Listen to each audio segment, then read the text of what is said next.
நாங்கள் எடுக்கிற ஆக்ஷனை பொறுத்த வரைக்கும் ஒரு நொடி கூட தாமதப்படுத்தாமல் பத்திரிகைக்கு சொல்லின்னு இருக்கிறோம்.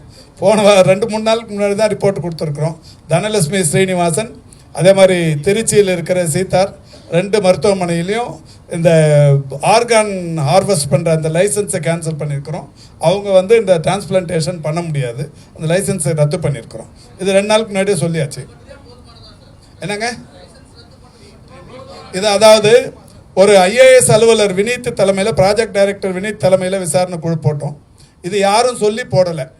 இப்போது எடப்பாடி பழனிசாமி கூட தேர்தல் அவரோட பிரச்சாரத்தில் சொல்லின்னு வர்றார், இது திருட்டிட்டாங்க, அதாவது மனித உறுப்புகள் திருடுறாங்க அப்படின்னாரு. இது என்ன டீப்பாக போனோம்னா, இது திருடா முறைகேடாங்கிறத முதல்ல அதை புரிஞ்சுக்கணும். திருடுங்கிறது யாரையாவது ஒருத்தர் தெரியாதனமாக போய் படுக்க வச்சு அவருக்கு தெரியாமல் கிட்னியோ லிவரோ எடுத்தால் அதுக்கு பேர் திருட்டு. இது முறைகேடு. இது இன்னைக்கு இல்லை, 2019 அதே நாமக்கல்ல நடந்திருக்கு. அதே நாமக்கல்ல 2019 சாட்சாத் எடப்பாடி பழனிசாமி தான் முதலமைச்சர்.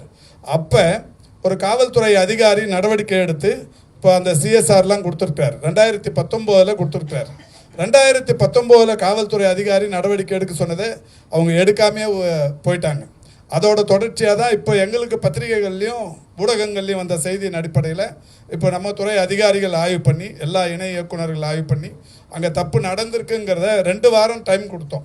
ப்ராஜெக்ட் டைரக்டர் தலைமையில் 2 வாரம் போய் விசாரணை நடத்தி அறிக்கை கொடுக்கணும்னு சொன்னோம்.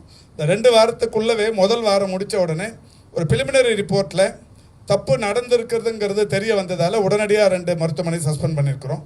இந்த 2 வாரம் கழித்து முழுமையான அந்த ரிப்போர்ட் வந்த உடனே யாரெல்லாம் சம்மந்தப்பட்டவர்கள் இருக்காங்களோ அவங்களுக்கு என்னெல்லாம் டிபார்ட்மெண்டல் ஆக்ஷன், போலீஸ் ஆக்ஷன் எதெல்லாம் இருக்கோ எல்லாமே எடுப்போம்.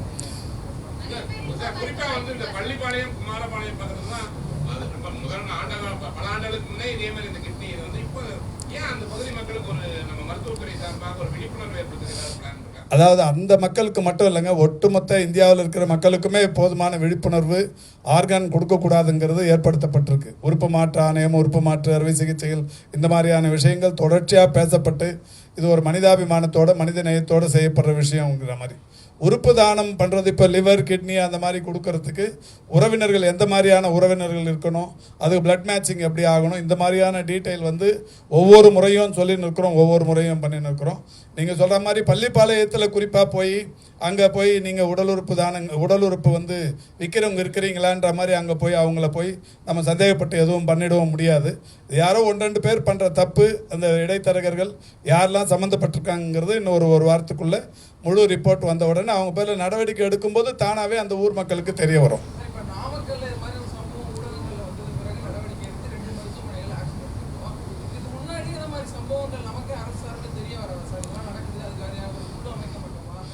இல்லை, அதாவது தகவல் அதுக்காக தான் இப்போ தகவல் தெரிஞ்ச உடனே நடவடிக்கை எடுக்கிறோம். இப்போ யார் ஆர்கன் கொடுக்க போகிறாங்கன்னு யாருக்கு தெரியுங்க?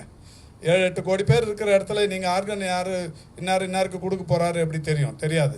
இன்னொன்று, இப்போ வெளிப்படையான ஒரு விஷயம், டிரான்ஸ்பிளான்ட் கமிட்டியில் யாருக்கு தேவைங்கிறத பதிவு பண்ணுறாங்க. பதிவு பண்ணிவிட்டு உறவினர்கள் கொடுத்தா வாங்கிக்கிறாங்க, இல்லைனா பிரெயின் டெத் பேஷண்ட் வந்தால் அவங்க கொடுக்குறாங்க. நம்ம மட்டும்தான் இந்தியாவிலேயே முதல் முறையாக பிரெயின் டெத் பேஷண்ட் உடல் உறுப்புகளை கொடுத்தவங்களுக்கு அரசு மரியாதைன்னு சொல்லி இன்றைக்கி இந்தியாவில் தொடர்ச்சியாக முதல் இடத்துல இருக்கிறோம்.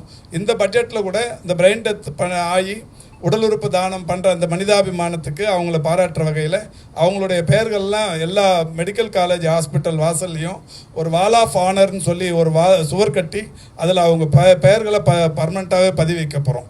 இந்த மாதிரி ஒரு மனித நேயத்தோடு இந்த நடவடிக்கைகள் மேற்கொள்ளப்படும் போது ஒரு சில புல்லுரிகள் இந்த மாதிரியான தப்பு பண்ணுறவங்க இருக்க தான் செய்கிறாங்க.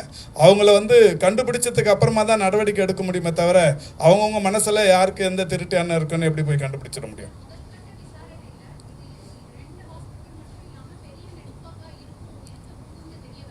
இல்லை, இப்போ அதுக்காக தாங்க ஐஏஎஸ் ஆஃபீஸர் விசாரணை பண்ணின்னு இருக்கிறாரு.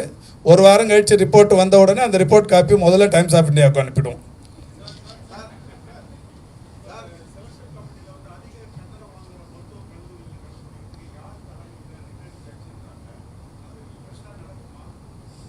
அதாவது இப்போ ஃபீ ஃபிக்ஸேஷன் கமிட்டின்னு ஒரு முன்னாள் நீதியரசர் தலைமையில் இருக்குது.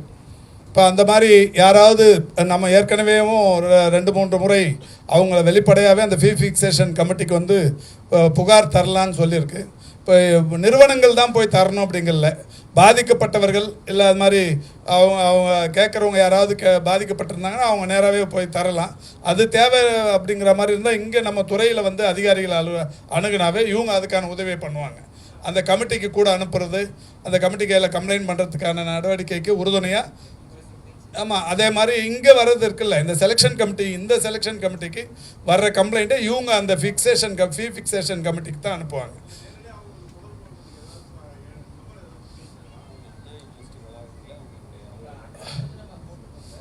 அண்ணா பல்கலைக்கழக வளாகத்தில் அந்த ஃபீ ஃபிக்ஸேஷன் கமிட்டி இருக்குது.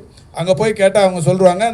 அந்த கமிட்டி கையில் சொல்லிவிட்டு அவங்க நம்பரை வெளிப்படுத்தலாமான்னு வேணால் கேட்டு அந்த நீதியரசர், ஏன்னா ஒரு நீதியரசர் தலைமையில் இருக்கிற கமிட்டி, அவங்க நம்பரை வந்து அவங்களோட ஒப்புதல் இல்லாமல் நம்ம வெளியிடக்கூடாது, கேட்டுட்டு தேவையான விளம்பரப்படுத்தலாம்.